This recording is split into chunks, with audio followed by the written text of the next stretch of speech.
సోమరులను ప్రభు నాయన పని చేసేవారిగా ఓ తండ్రి సోమరతనం నుండి విడుదల చేయండి, కృప చూపండి, సహాయం చేయండి ప్రభు. మా గ్రామాన్ని, మా రాష్ట్రాన్ని మన మీరే కాపాడండి, మా దేశాన్ని కాపాడండి ప్రభు. ఏదో ప్రభు భయంకరమైన వరదలు తుఫానులతో బాధపడుచున్న ఏదో తండ్రి అనేకమైన ప్రజలను కూడా ప్రార్థన చేస్తున్నాం. ఏదో తండ్రి మా దేశాన్ని మీరే కాపాడండి, కృప తోడుగా ఉంచండి. నశించిపోవటం నీకు ఇష్టం, ఒక్క పాపే నశించిపోవటం నీకు ఇష్టం లేదు.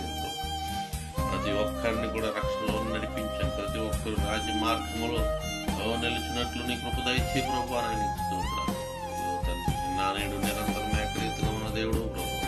మాకెల్లప్పుడు తోడు నీడగా నడిపించండి. మేము వెళ్తున్న ప్రతి మార్గంలో మీ కృప మాకు తోడుగా ఉంచండి. మేము చేస్తున్న పనులన్నింటిలో మీ యొక్క నాయన విజయాన్ని మాకు దయచేయమని అడుగుతున్నాం. మీరే కృప చూపని మహిం పొందని సహాయం యేసు నామమున అడుగుతున్నాం.